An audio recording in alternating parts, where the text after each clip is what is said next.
버크셔 해서웨이 주주 여러분, 나의 파트너 찰리 멍거와 나는 많은 사람들의 저축을 관리하는 일을 하고 있습니다. 우리는 그들의 지속적인 신뢰에, 그리고 많은 경우 그들의 성인 시절 상당 기간 동안 우리와 관계를 유지해 주신 것에 깊은 감사를 드립니다. 이 서한을 쓰는 지금 내 마음에서 가장 중요한 부분을 차지하고 있는 것은 바로 이런 헌신적인 저축자들입니다. 사람들은 은퇴 후에도 자신의 삶을 그대로 유지할 수 있기를 바라면서 젊었을 때 저축을 한다는 것이 일반적인 믿음입니다. 그리고 이런 논지에 따르면 죽은 후 남은 재산은 가족에게 혹은 어쩌면 지인과 자선단체에 남겨지게 될 것입니다. 그런데 우리의 경험은 달랐습니다. 우리는 버크셔 개인 주주들의 경우 대개는 한번 투자하면 영원히 투자하는 그런 사람들이라고 믿습니다. 이런 사람들이 잘 살기는 하지만 결국 이들은 재산의 대부분을 자선단체들에 기부합니다. 그러면 이들 자선단체들은 원래의 기부자와 관계없는 아주 많은 사람들의 삶을 개선하는데 그 재산을 사용함으로써 그 재산을 재분배합니다. 때로는 이것이 정말 대단한 결과를 가져오기도 했습니다. 돈을 어떻게 쓰느냐 하는 것은 인간의 진면목을 보여줍니다. 찰리와 나는 버크셔가 창출한 돈이 공공이 필요로 하는 곳에 대대적으로 흘러 들어가는 모습을, 그리고 우리 주주들이 자신을 위한 자산과 왕조 구축을 선택하는 경우가 적다는 것을 기쁜 마음으로 지켜보고 있습니다.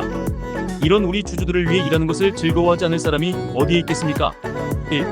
우리가 하는 일. 찰리와 나는 여러분이 버크셔에 투자한 저축을 두 가지의 서로 관련된 소유권 형태로 분배합니다. 첫째, 우리는 대개의 경우 100% 지분을 매수하는 기업들에 투자합니다. 버크셔는 이런 자회사들의 자본 배분을 지휘, 감독하고 각자 회사에서 일상적인 사업적 결정을 내리는 CEO들을 선정합니다. 대기업을 경영할 때는 신뢰와 규칙, 이 둘 모두가 필수적입니다. 그런데 버크셔의 경우는 어떤 사람들은 극단적이라고 할 정도로 특별히 신뢰를 강조합니다. 물론 실망은 피할 수 없습니다. 그러나 우리는 사업적 실수는 이해하지만 개인적인 부정에 대해서는 전혀 관용을 베풀지 않습니다. 우리의 두 번째 소유권 범주는 상장 주식을 매수해서 해당 기업의 지분 일부분을 수동적으로 소유하는 것입니다. 이런 투자 자산의 경우 우리는 경영에 간섭하지 않습니다. 이런 두 가지 형태의 소유권에서 우리가 추구하는 목표는 장기적으로 유리한 경제성과 믿을만한 경영자를 모두 갖춘 기업들의 의미 있는 투자를 하는 것입니다. 우리가 그 주식을 매우 능숙한 매매 수단으로 보기 때문이 아니라 장기적인 사업 실적에 대한 우리의 예상의 기초에 그 주식들을 소유한다는 것을 특히 상기해 주십시오. 찰리와 나는 주식을 고르는 사람이 아니라 기업을 고르는 사람입니다. 오랫동안 나는 많은 실수를 했습니다. 따라서 현재 우리가 광범위하게 소유한 기업군에는 정말 특별한 경제성을 가진 소수의 기업, 경제성이 매우 좋은 많은 기업, 그리고 나머지 별 볼일 없는 대규모 기업군으로 구성되어 있습니다. 이 과정에서 내가 투자했던 다른 많은 기업들이 사라졌고 그들의 제품은 대중들의 외면을 받았습니다. 자본주의는 두 가지 측면을 갖고 있습니다. 비옥컨대 끊임없이 패자들을 양산하면서 그와 동시에 보다 개선된 상품과 서비스를 쏟아내고 있습니다. 슈페터는 이를 창조적 파괴라고 했습니다. 상장 주식 소유라는 우리의 두 번째 소유 형태가 가진 한 가지 이점은 에피소드 같은 형식으로 훌륭한 기업의 일부분을 훌륭한 가격에 매수하기가 쉽다는 것입니다. 주식이 정말 말도 안 되는 높은 혹은 낮은 가격에 거래되는 경우가 자주 있다는 것을 이해해야 합니다. 효율적 시장은 교과서에만 존재합니다. 사실 시장성 주식과 채권의 가격 움직임은 이해하기 어렵고 이들의 움직임은 대개 사후에만 이해됩니다. 50% 이상의 지분을 가진 확실한 소유주가 있는 통제 기업들은 이와는 다른 종류입니다. 이들은 정당한 가격보다 말도 안 되게 높은 가격을 요구하는 경우가 있지만 헐값으로는 거의 결코 살 수가 없습니다. 어떤 압력이 없는 한 이런 통제 기업 소유주는 공황 가격 형태의 헐값에 그 기업을 매도할 생각은 전혀 없습니다. 이런 점에서 나의 성적표는 적절합니다. 버크셔를 경영한 58년 동안 나의 대부분의 자본 배분 결정은 그저 그런 수준이었습니다. 어떤 경우엔 나의 열악한 결정이 엄청난 행운으로 구원받기도 했습니다. 우리가 유에스항공과 살로몬에서 재앙을 겪을 뻔했다가 탈출한 경우를 기억하시나요? 전 확실히 기억합니다. 우리의 만족스러운 실적은 5년 정도 만에 한 번 있었던 약 10여 개의 정말 좋은 결정과 우리 버크셔와 같은 장기 투자자들에게 유리한 그러나 이따금 망각되는 이 점 때문이었습니다. 이에 대해 그 내막을 잠시 살펴보도록 하겠습니다. 1994년 8월에 1994년입니다. 버크셔는 지금 현재 우리가 보유하고 있는 사업주의 코카콜라 주식 매입을 7년 만에 완료했습니다. 총 매수 비용은 13억 달러로 당시로서는 버크셔의 매우 큰 유의미한 금액이었습니다. 1994년 우리가 코카콜라에서 받은 현금 배당금은 7,500만 달러였습니다. 그리고 2022년 우리가 받은 배당금은 7억 400만 달러로 늘었습니다. 매년 생일이 오는 것처럼 확실히 배당금이 늘었습니다. 찰리와 내가 해야 할 일은 코카콜라의 분기 배당금 수표를 현금으로 바꾸는 일뿐이었습니다. 그리고 우리는 그 수표 금액이 매년 더 커질 가능성이 매우 높다고 예상하고 있습니다. 아메리칸 익스프레스도 아주 비슷한 경우입니다. 실질적으로 아멕스에 대한 매수는 1995년에 완료되었습니다. 그리고 우연히도 총 매수 비용은 13억 달러로 코카콜라와 같았습니다. 이 투자에서 우리가 받은 연간 배당금은 400만 달러에서 3억 200만 달러로 늘었습니다. 아멕스의 배당금 수표 액수도 더 커질 가능성이 높아 보입니다.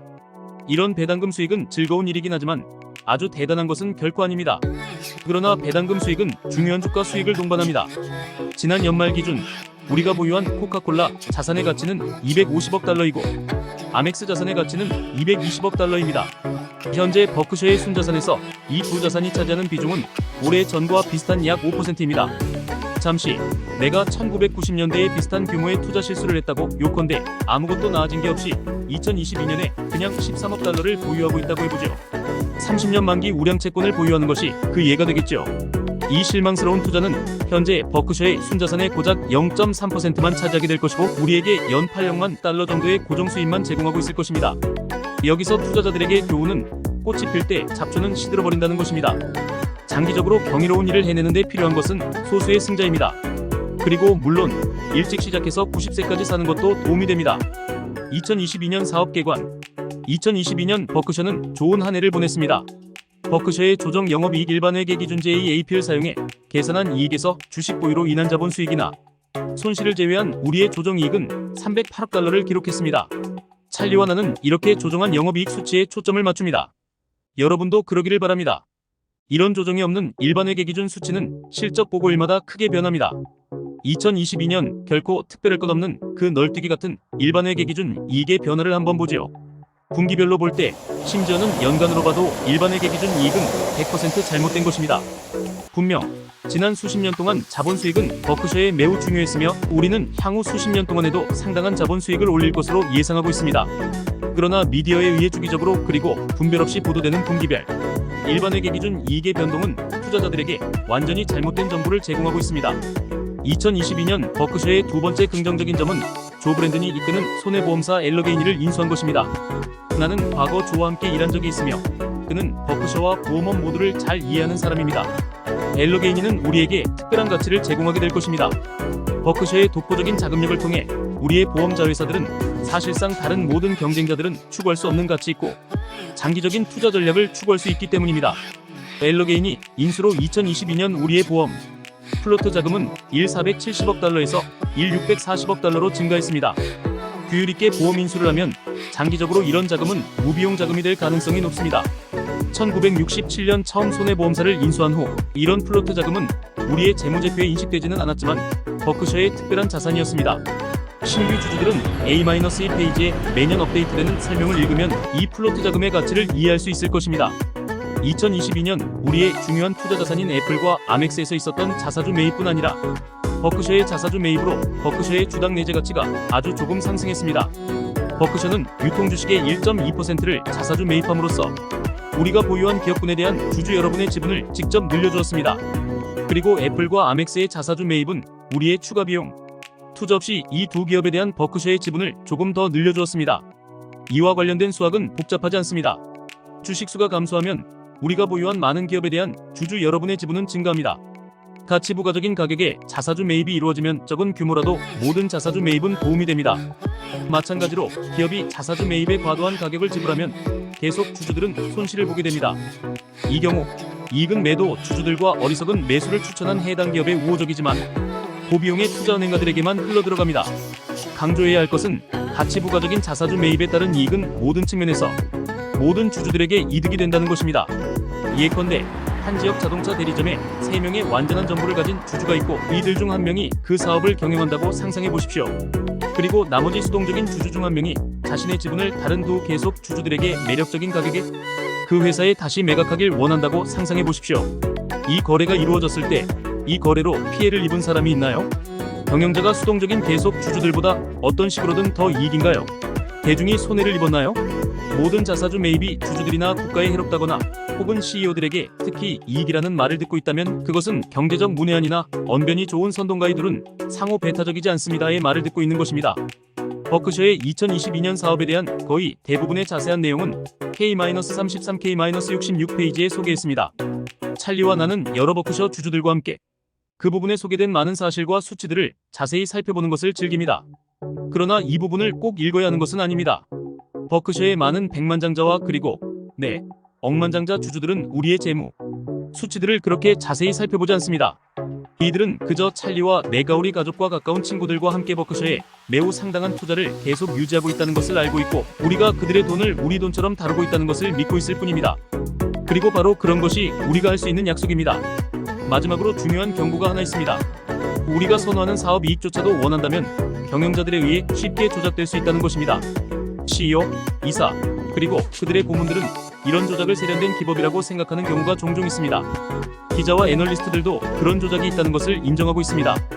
예상치를 상회하는 것이 경영자의 승리로 공표되고 있습니다. 이런 행동은 혐오스러운 일입니다. 숫자를 조작하는 데는 어떤 재능도 필요하지 않습니다. 단지 속이려는 깊은 욕망만 필요할 뿐입니다.